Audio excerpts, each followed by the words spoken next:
This webinar is designed intentionally to be conversational because Linda and I certainly know that legal and tax are not the two easiest topics for small business owners to deal with. And the way we like to explain things is to kind of break it down, make it simple to understand, and then build up from there so that you aren't missing pieces because it can be complex. And we're going to talk about some of those things today. And we really want to make sure you understand how legal and tax are connected, right, Linda? Because we overlap a lot, don't we? We really do. We really do, Laurie. But we're governed by different rules. So, so legal, we've got statutes and the law, which Linda doesn't necessarily have to know, and because she's governed by the IRS code and things on the tax side. So there's rules on the tax side, and then there's rules on the legal side. And I don't know any of the tax rules, nor do I want to, and don't think my brain is capable of absorbing the numbers part of that. So we tend to fit together nicely, legal and tax, many times. Absolutely. And it's super important for us to all work together. That connectivity between legal and tax is so important. But Laurie, tell us a little bit about you. I mean, you haven't introduced Laurie Lee, the fabulous attorney that you are, and I want to know about your background for everyone. Thank you so much for that, Linda. So we have a slide up. You can move the slide over if you want to see our faces bigger. There, if you hover between us, there's a little double line that appears, and you can just drag that to make one side of your screen bigger or smaller. So as you can see, I am the president and a business attorney with the Legal Department for Service Professionals. We're a small business law firm. All of our clients are service professionals. And what that means is our clients are licensed, regulated, educated. They've got some sort of profession that they practice, and then they happen to have their own business practicing that profession. So we serve as their business counsel. I've been practicing for over 20 years, always in business law. I have a background in mergers and acquisitions, intellectual property, international law, and all of that now is focused on small businesses. So our clients are 20 employees or less, and really providing what small businesses need in a way that they need it. So we are completely flat fee based. We don't do any hourly billing. And we serve as long-term counsel for small businesses whenever they need us. And at this point, we've served over 400 small businesses and continue to serve those clients through the years. So tell us about you, Linda. Thank you. It's amazing the amount of help that you've given in the community, Laurie. So thank you. And so I may be Laurie's accountant, but she's my attorney. So we share back and forth, and I think that's a very telling aspect of our relationship. It goes to the trust that's there as well. So I am Linda Forde. I'm owner and CPA in the Forde Firm. We are a full service CPA firm. We work with small businesses and their owners to have the advice and support that they need. You'll also see in our logo there, your nonprofit plus accounting firm. We do work with a lot of nonprofits, from everything from payroll through having single audits done. And then if we're doing the advisory side and the tactical side, we help them find the right accountant to do their audit work, because we have to be independent. But we really focus kind of in the same area that Laurie does. We want to help the professionals that we work with have the best advice and the support that they need. We find that there's often a gap in accounting, because you'll go to someone and you'll get your taxes done, but they don't give you any support or advice or additional knowledge. And we really want to work to fill that gap so that you understand more about your business, because I can be a better CPA and you can be a better client if I help you understand your business and what is and isn't appropriate for it. I have over 30 years of experience, including everything from AP and AR to being a CFO. And I've been in public accounting for more than a decade. And it's what I love. It's my passion to help business owners be more successful. And that you do. So let's talk business here. So we're going to go through lots of questions that Linda and I get on a regular basis. And then we're going to be pulling out to some of the problems that we've seen that business owners maybe aren't aware of and don't know what to ask. So one of the things that I see, Linda, is that when I'm talking to clients or business owners who contact us, is they don't fully understand the relationship between law and tax. And some of those topics we're going to talk about today will be specific to either law or tax, and then there's going to be some overlap. But what I tend to tell people is that, the law, that's where the business is born. So the business is born in the law. It is governed by legal issues, legal statutes, legal rules. And then once it exists, once it's born, it then gets taxed. Just like we are as humans. We're born and then we're taxed. So we're born, the business is born in the law. We have to make sure we are looking at legal rules, but we also have to keep our eye on tax rules, right? When a new business gets created. Absolutely. And some of that structure that happens when the business is being born needs to consider what's going to happen for tax purposes as well. First, we do have to make sure that the legal structure is correct and that they're protected. And that's one of the handouts that you'll get at the end of the presentation, talking about some of that structuring. But it's important to set the entity up with both in mind. So you can be an LLC, for example, for the law, but maybe you want to be taxed as an S Corp. Well, we can make that election. You can even make an election between a C and an S Corp and your taxability without changing your legal structure. But expecting just the structure to happen on the accounting side is missing a very important element, and that is that born in the law part of it. So it's very important to have your documentation set up properly, and make sure that you're the right structure for what you want to do. So sometimes being a C Corp is appropriate because of the types of entities you want to have ownership within the entity. Sometimes being an S Corp as the legal entity is the way to set up. Sometimes it's being the LLC and having that taxability as an S Corp. From my standpoint on the tax side, we prefer not to see people set up as sole proprietors, just because there's potential issues then for tax and what can happen down the road. But I also know there's significant legal risks. So Laurie, what kind of is your advice to people when they're setting up a business as what to look at to make that structure decision? Yeah, so on the legal, let's talk about what the options are. So proprietors, definitely an option on the legal side. It's not beneficial because it doesn't give you like a liability shield on the legal side. You just said it has tax issues as well. So, most of the time we don't see sole proprietor as the best option, but it is an option. Obviously an LLC is an option on the legal side, and then a corporation on the legal side. So those are the three common ones: sole proprietor, LLC, corporation. In legal talk, those are our only three. Now, in tax world, you've got a couple of different kinds of corporations, how they're taxed, but on the legal side, a corporation stays a corporation no matter how it's taxed. So corporations, Linda, how can they be taxed? Well, corporations can be taxed as an S Corp, which is a type of quasi disregarded entity. It's not the taxes are calculated at the entity level.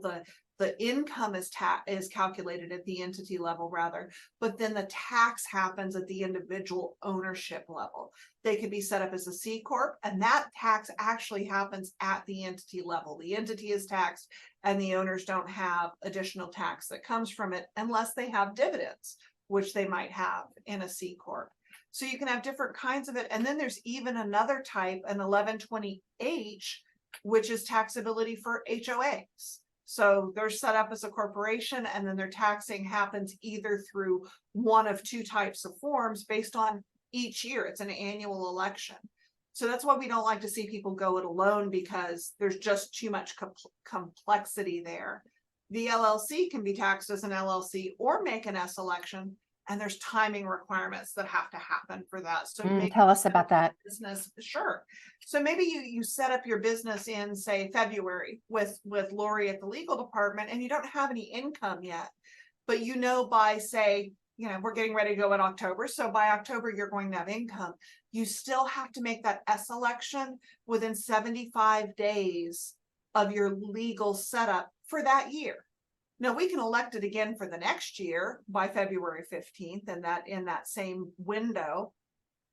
But in 45 days, but we've got to make that election timely. There's some forgiveness from the IRS for a late election, but there's no guarantee that they'll accept it. There's no guarantee that they'll even process it by the time your tax return is due if you don't make that election on the front end. So you really need to be talking to your attorney for setup as well as your CPA at the same time. And it's important for us to talk then as a team. So for you to give us the ability to communicate, you have to give a release to Laurie, and we need a release as well to be able to communicate. We can help make better decisions on your behalf when we can talk to each other. Maybe Laurie knows there's a reason you need to be set up as a corporation. Maybe I know there's a reason that a partnership is appropriate, but we have to have that conversation before documents are done, because undoing it is a challenge. I think that's a good point to make, because I've had two circumstances. I can give you two examples. So one is a client that comes in, decides that an LLC is the best fit for them, but they're not quite ready to be taxed as an S corporation because their revenues, like you said, maybe their revenues are lower, maybe they're pre-revenue, and they don't really want to do a whole tax return for the S corporation election. So they stay as an LLC, and they think in their minds, okay, later I'm going to change my election and be taxed as an S corp later, once I start making money or once I start making more money.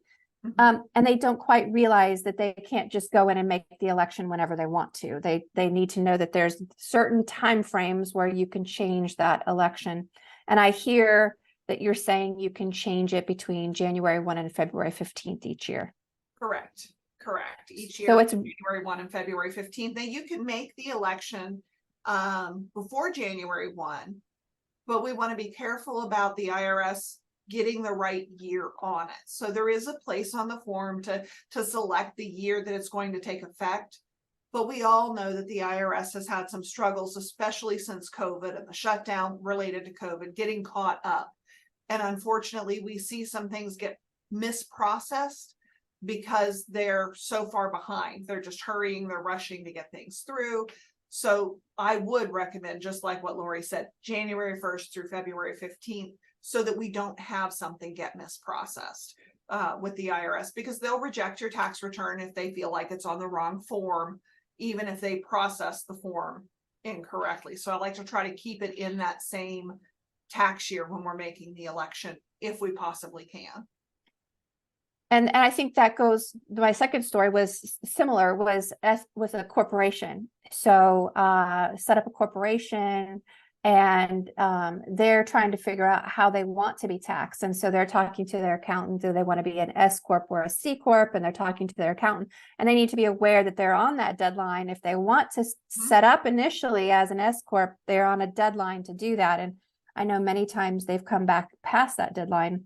And they've had to come up with a reason that they fill out on the form, like, this is why I'm late. And the IRS may or may not say that's okay, right?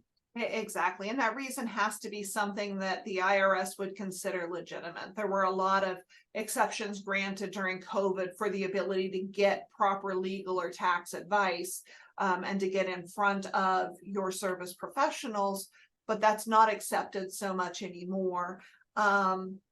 Perhaps something catastrophic medically would be accepted as a reason, but there aren't a lot of what the IRS would consider legitimate reasons for being late, because obviously if you're setting up a business, they expect you to do it right and to follow both the law and the tax code at the same time. So it's getting harder and harder to have a legitimate reason for filing a late election. And I think that brings me to my next question, because I know you and I have had these conversations before, and I'm sure of all the people, thank you all for joining us. I see there's even more now. Some of you might be startups and new, and then, some of you might be existing businesses, but I think this question is going to be applicable to everyone, because Linda has told me stories, and I think I've shared some of my own about people who have done DIY, do it yourself, setup of an LLC or setup of a corporation. So tell me what you see as the downside. What have you seen?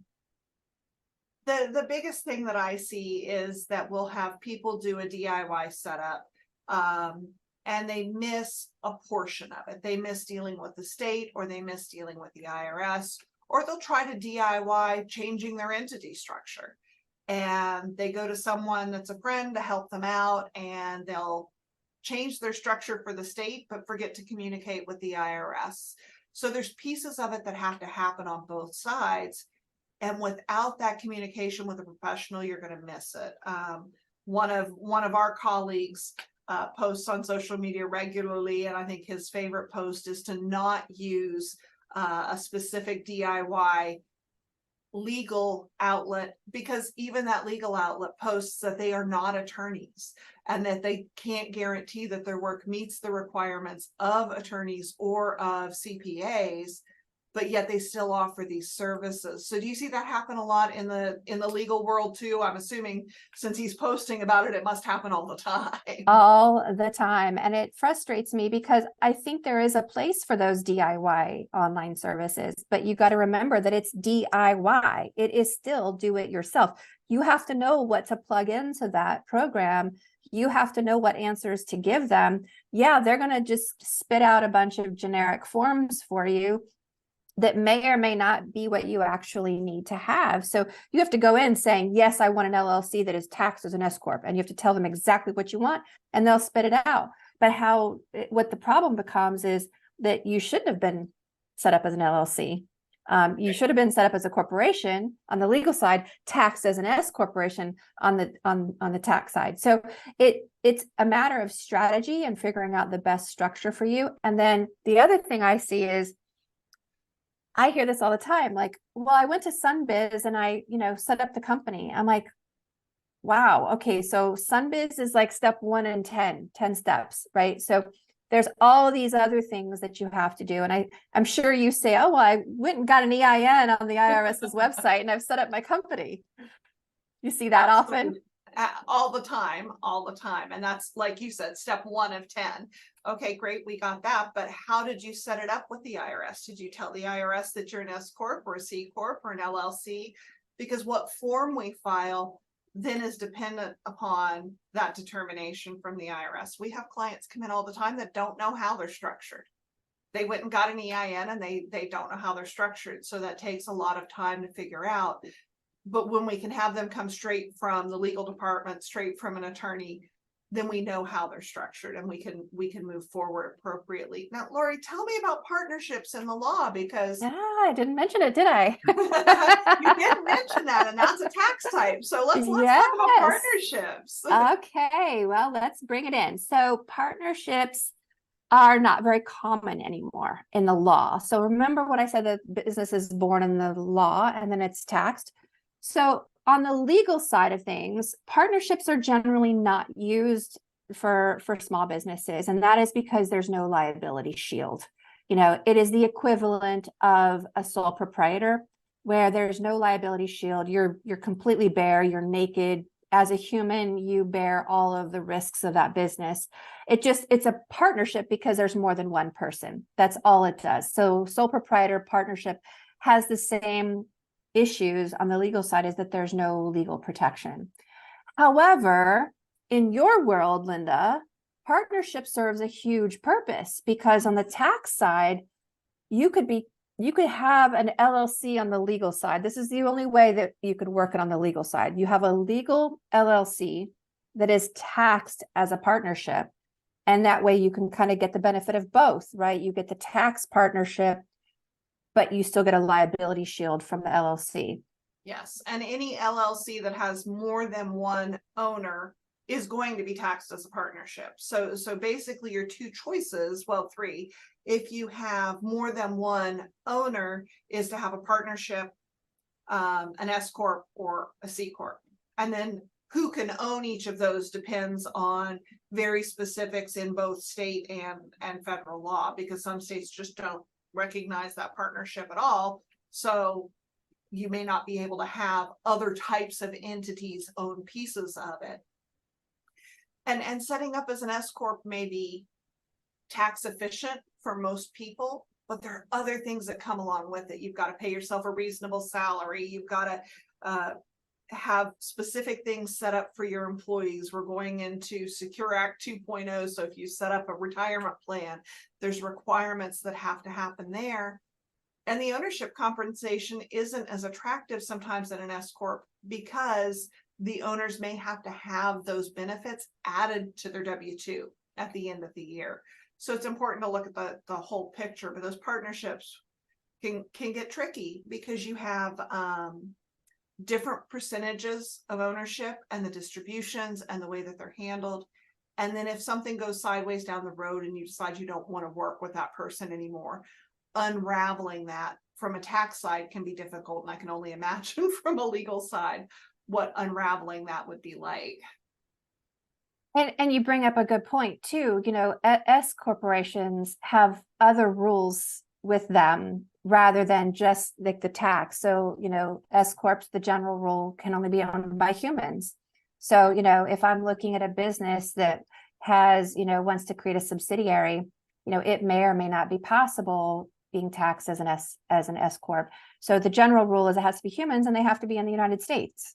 So, you know, there's some rules there that kind of knock it out for some of our international small businesses. So that's some startups. I think that's a good start conversation to get people thinking about, you know, when you started up your business, how did it go? Like, you know, is it still appropriate? Is it still a good business structure for you? Because I've even had clients that have come in several years later and have said, look, things have changed.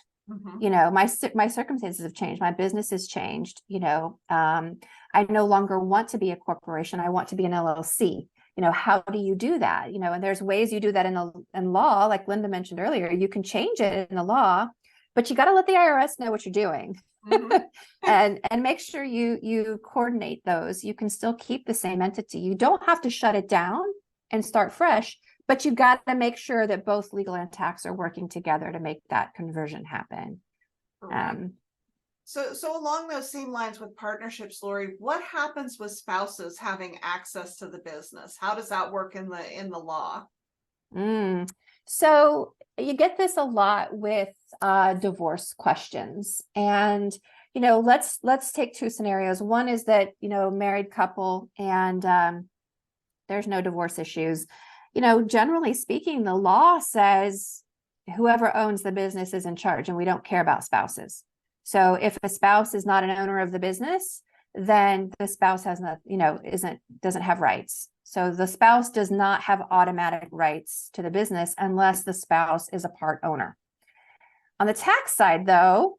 Well, on the tax side, that's where tax treatment selection is very important, because if you're a single member LLC, it's going to go on your personal tax return. So if you file jointly with your spouse, that tax return, that tax is equal to both of you, whether the spouse owns any part of it or not. It's added in as a Schedule C, and it's going to be part of your overall tax picture.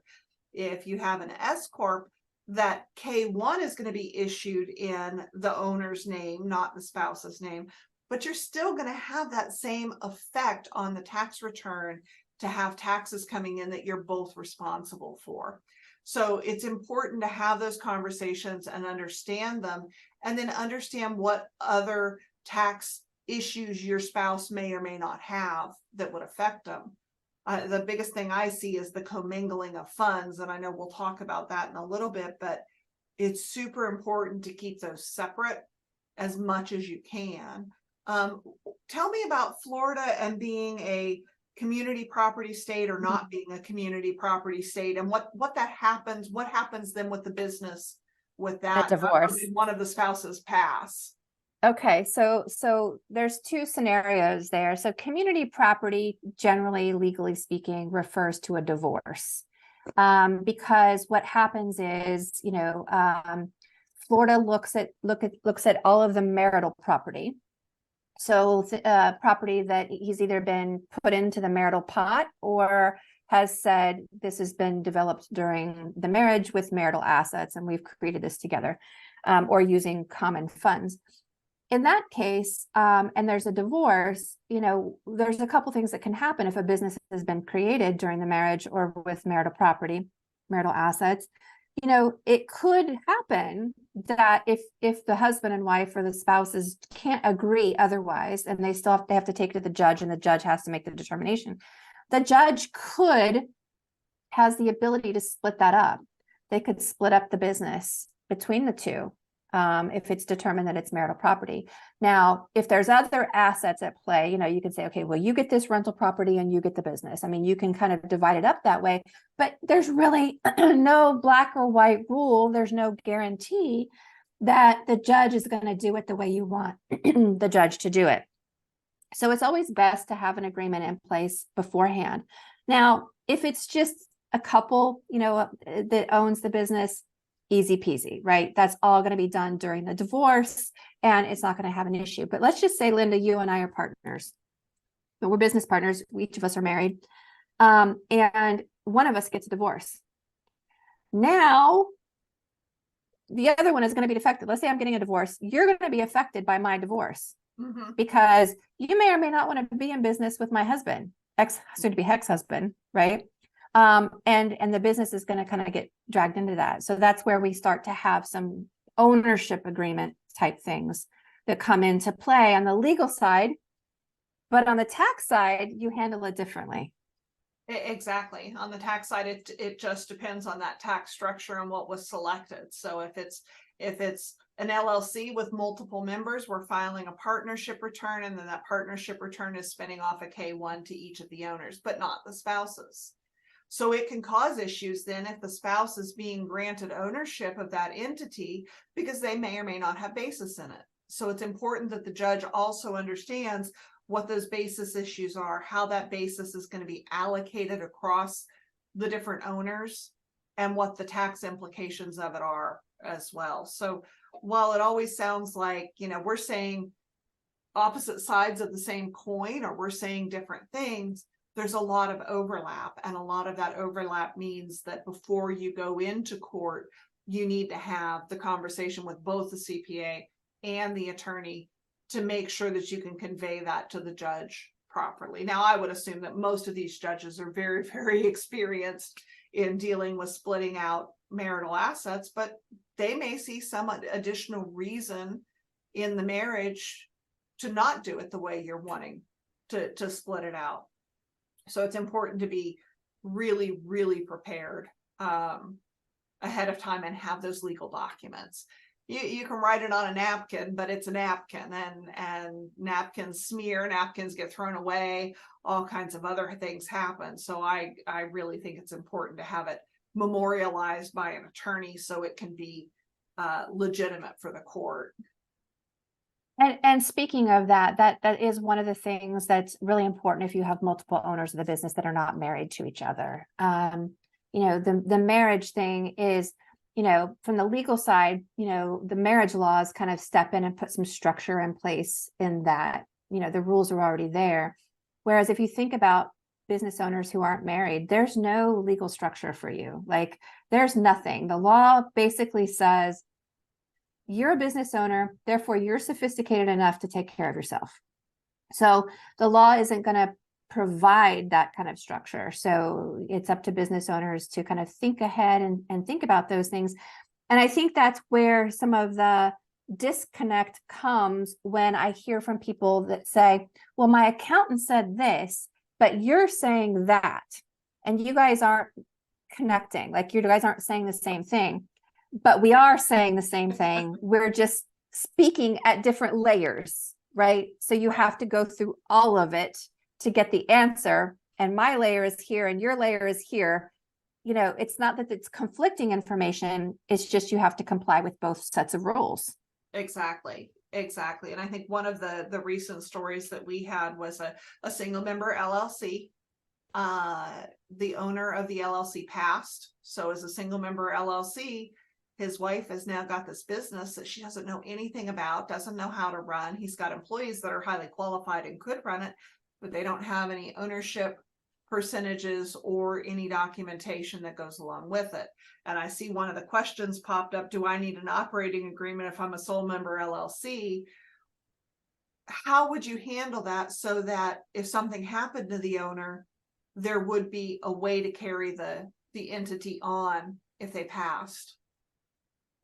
Yeah, so that's a great question on that. And I've got two different things I want to say to it. The first and easiest thing to say is, yes, you do need an operating agreement because LLCs are born in the law with a blank, empty box. Corporations are born with a grid already in their box. They come with all kinds of structure as soon as they're born. LLCs are born completely empty. So you have to put the structure in place. And the way you do that is through an operating agreement. So I would say on the legal side, yes. On the death issue, there's two ways you can handle that. One is Florida specifically has a statute that allows us to issue ownership in a business in what's called beneficiary form. We can designate a beneficiary immediately. Then it doesn't go through your will. It doesn't go through probate. It's like an insurance contract, a transfer on death. It happens instantly the moment of death. That ownership of the business transfers to someone else. Now, it sounds to me like the gentleman who passed away and his wife got the business, that probably happened through a will or through probate, or he had other issues, like all the property passes to your spouse, generally speaking. When you die, if you don't have a will saying that it goes someplace else. So a lot of our clients, when we set up companies, is we ask them, do you want to have it go to a specific person? And some of them have chosen a key employee that's been with them for a really long time. The issue with that is, though, the spouse gets nothing. So if you do something like that and you transfer on death immediately to the employee, then the spouse loses the entire business. So you want to set it up where the spouse gets cash and someone else gets the business. And so that's where some life insurance planning comes into play. That's where some buy-sell provisions come in. And you definitely need some succession planning there, because you've got some choices, and it's not like we can say, Linda and I can't sit here and say, okay, do this. This would be the best thing for you, because everyone's going to have a different preference and a different situation. Absolutely. From the tax standpoint, that can really cause problems too, because you can't give your employees ownership of your business without there being a tax consequence that happens. You can't just give them a gift. It has to go through wages or payroll, or they have to buy into the entity. So an employee who's being transferred this entity, it's going to cause them a tax issue as well. So it needs to really be discussed as part of the process, because now they're going to have assets that they own that they didn't pay for, so they have no basis in them. So there's this tax issue that happens related to that. So it's very important, again, to talk to both sides to understand the consequences. It's like when someone sells a business, you can do deferred compensation, and you can sell the business over time through that deferred compensation and a life insurance policy, but you can't just gift it to them. I get that question all the time, Linda. I get, a client calls in and says, hey, I want to add a business partner. And I'm like, okay, how much are you selling for? Oh, I'm just going to give it to them. That's a rule in the law too. There has to be consideration for this, right? There can't just be a one-sided exchange, or it's not binding. And so same thing with employees, except the employees bring all kinds of other additional legal issues into it. Like, I get this, a dozen times a year at least. I really like this employee. They're really good. I really want them to feel invested in the business because I want them to stick with me. I want them to help me grow. I want them to, come up with ideas. And I said, that's fantastic. That's great.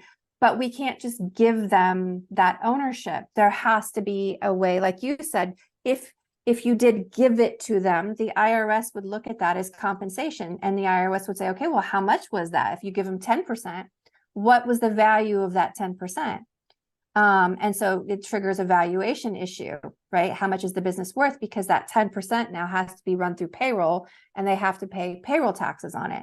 But if you say, no, I'm not going to do it that way, I'm going to have the employee buy in. Well, then there comes some employee protection issues that come into play, and an employee has to be offered a fair market value, a reasonable value. So again, you have to have a valuation to be able to sell your employee 10%. Well, if you overcharge that employee, now you're taking advantage of the employee. If you undercharge the employee, then it becomes a compensation issue, because now you're giving part of it to the employee and not charging them full value for it. And that triggers that. So evaluation comes into play on both sides with employees. And again, that's just one of the many common ways that law and tax overlap. And you have to look at both sets of rules for ownership. Employees is another way.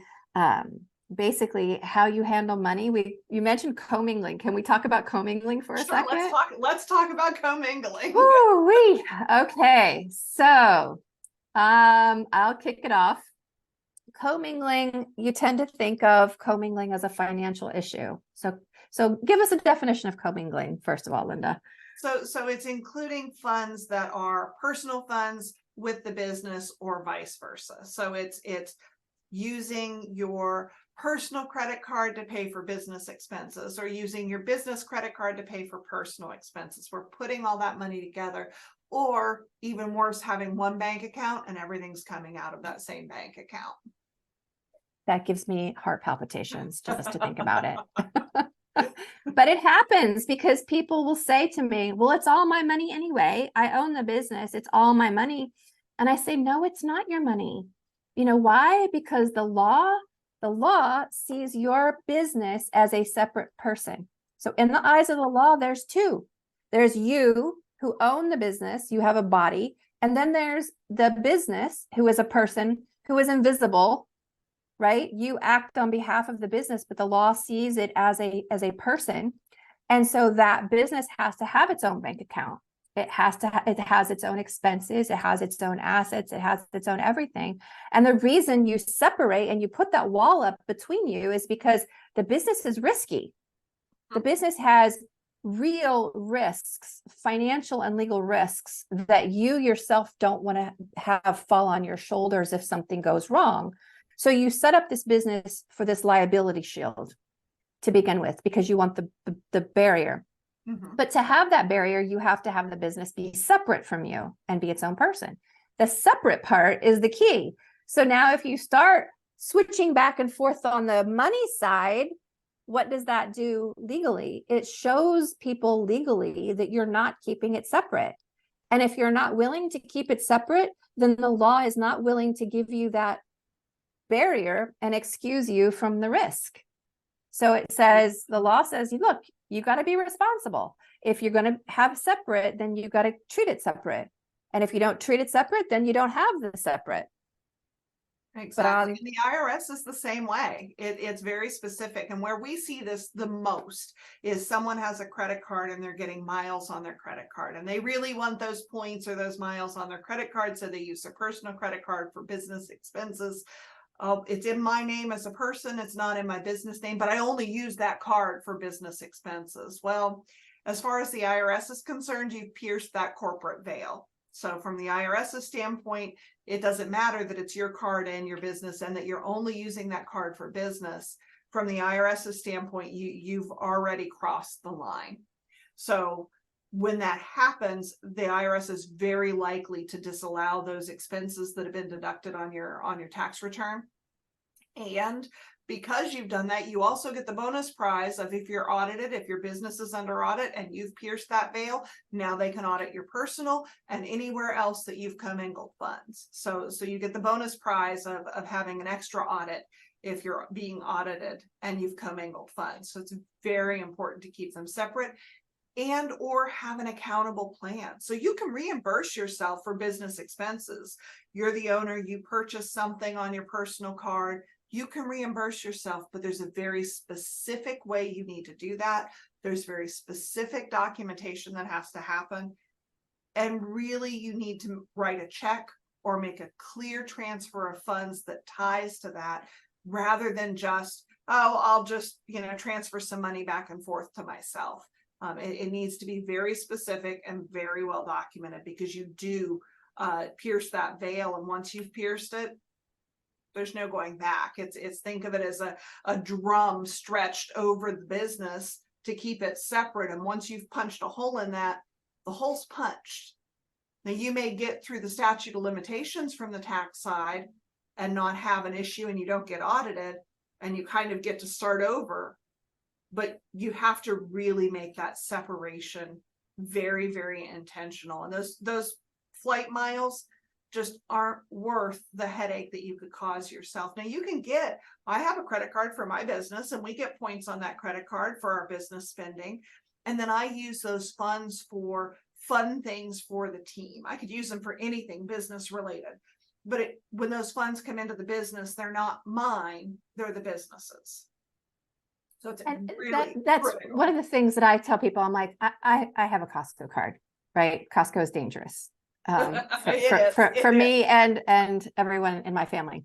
But I have a Costco card, and sometimes I'll be at Costco and I don't have my business card with me, and I'm like, oh, we need reams of paper at the office, and I'm like, okay, I just throw up my cart.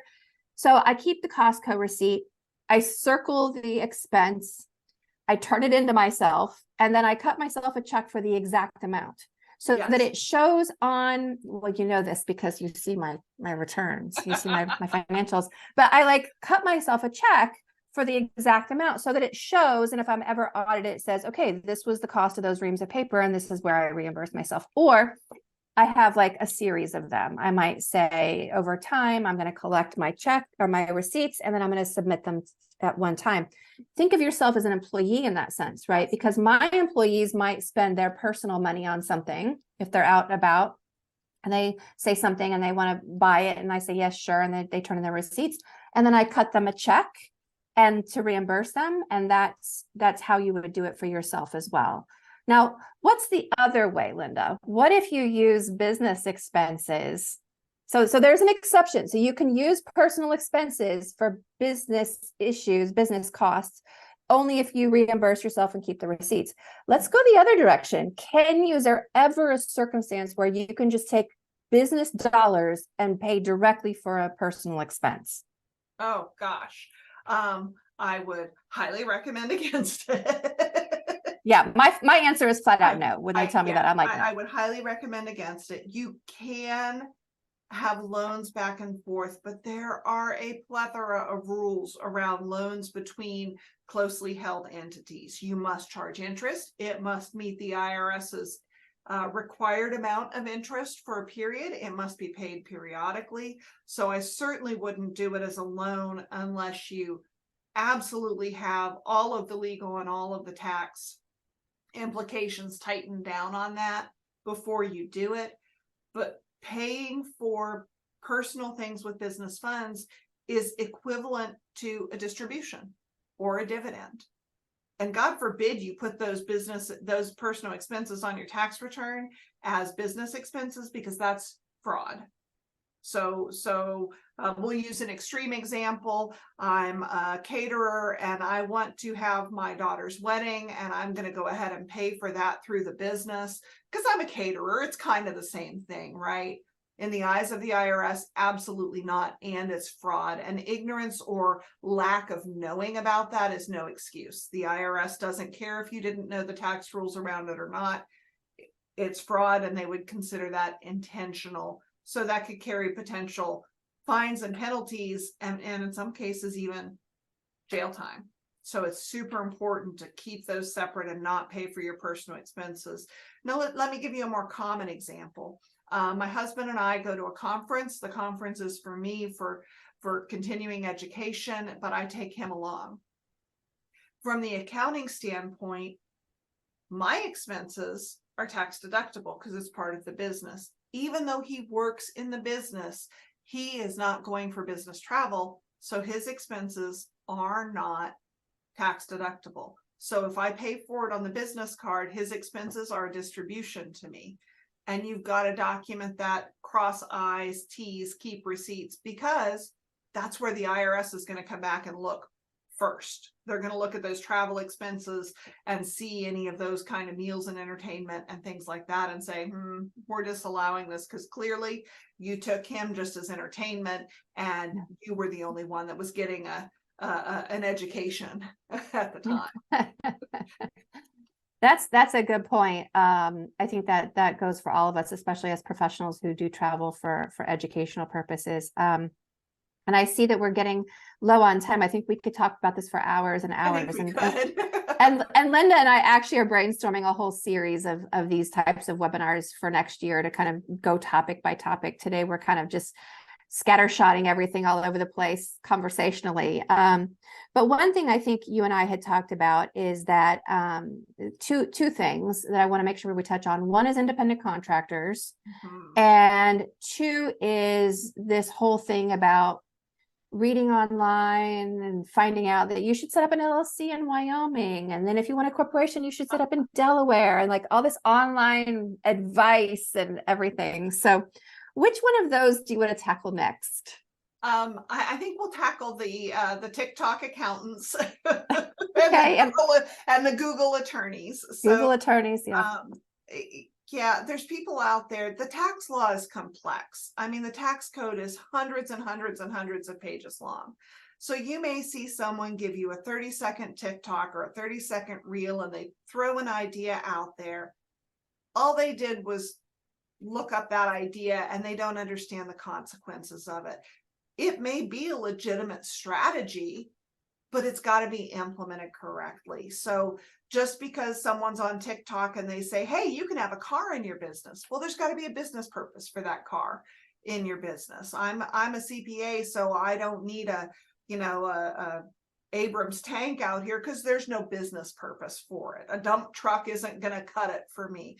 But if you have a removal service, then a dump truck is probably appropriate for you, but the luxury SUV might not pass the business purpose test for that type of business. So please be careful about what you hear on TikTok or what you Google. The tax law is very, very complex. And from the legal side, I'm sure you're going to tell us the same thing.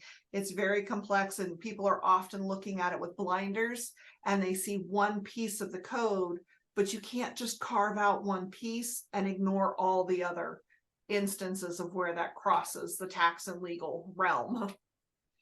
And TikTok people and Google people, Google attorney is what I tell people. It's like Dr. Google. You Google a question, a legal question or a medical question, Dr. Google is going to tell you you're dying every time.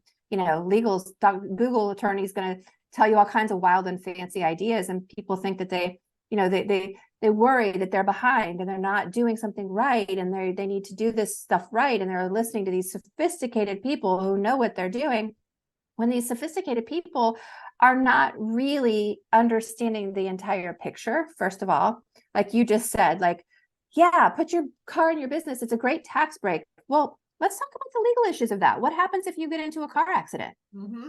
Right? Like, what is that going to do to your business? Like, do you have insurance for that? Like, how is that handled on the legal side? So you have to be thinking bigger than just these tiny little snapshots you get on the internet.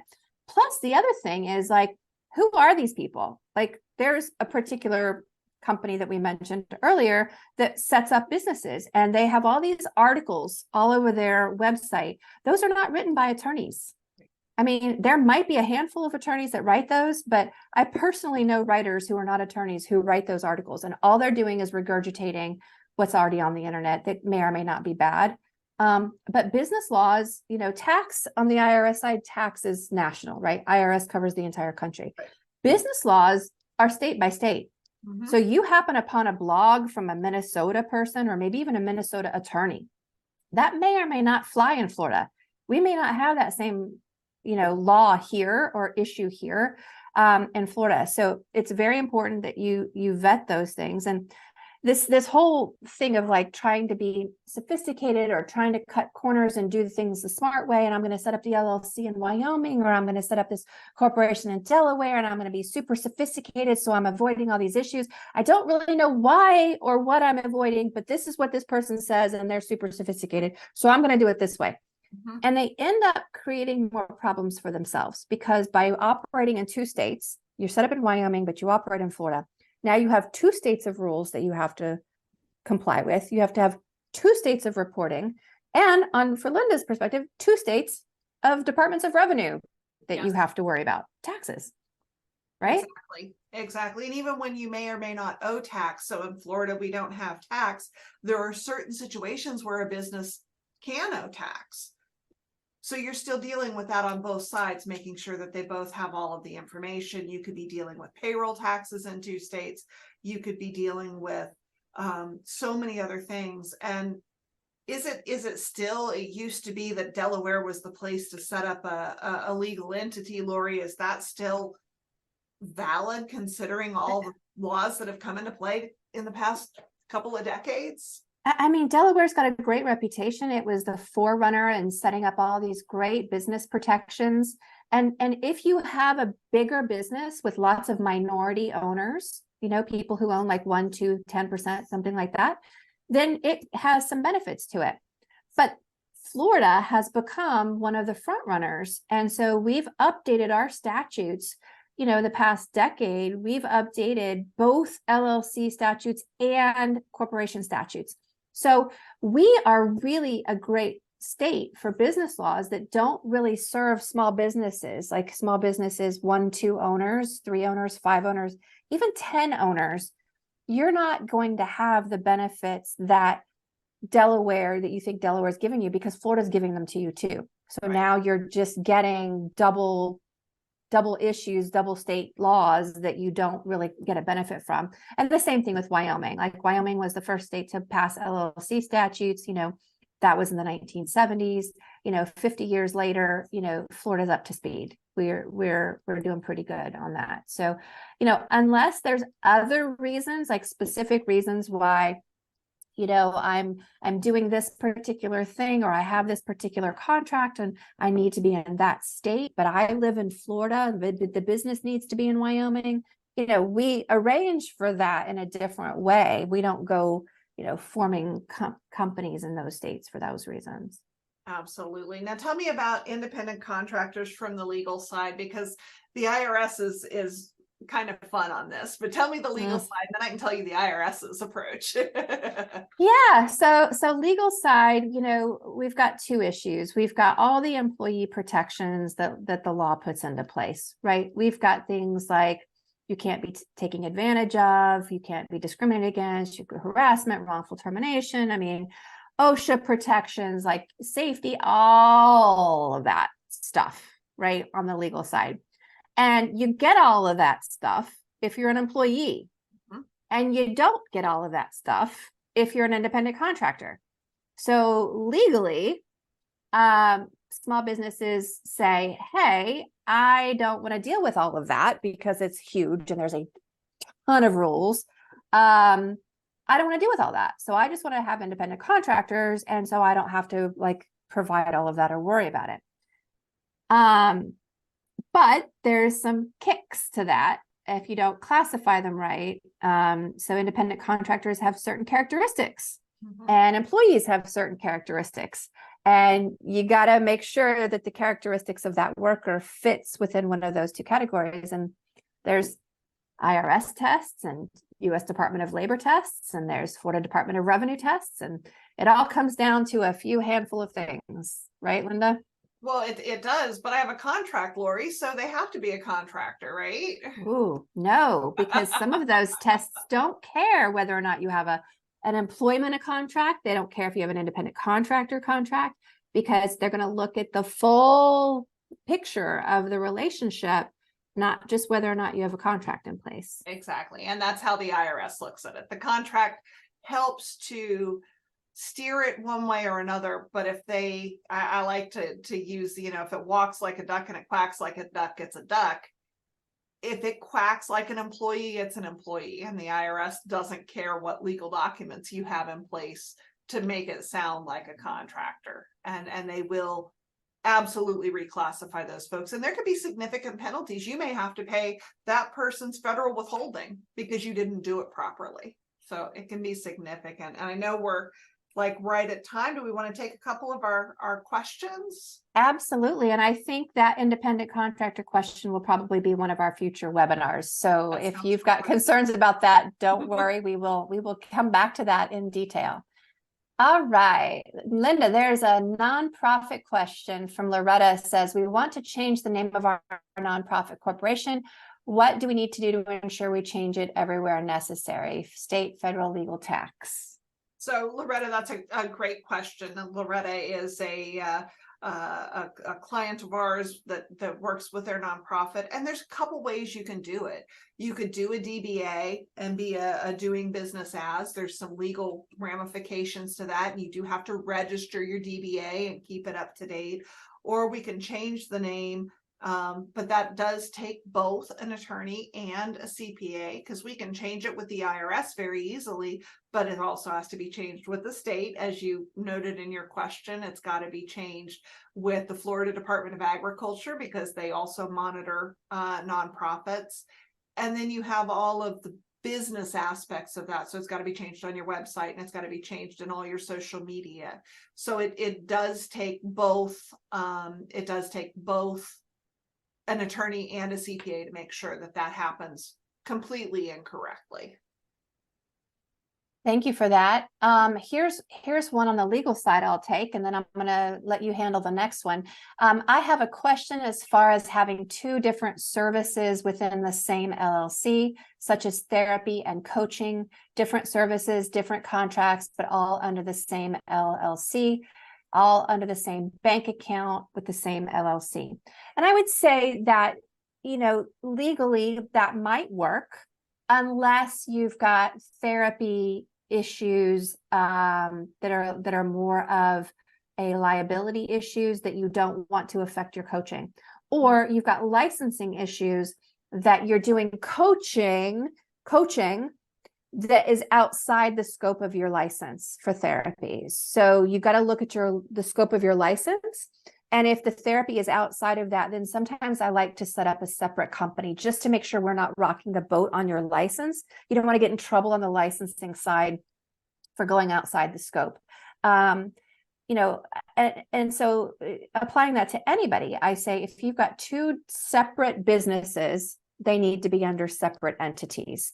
If they are related, that could be okay, as long as one of them doesn't have too much liability that could affect the other one.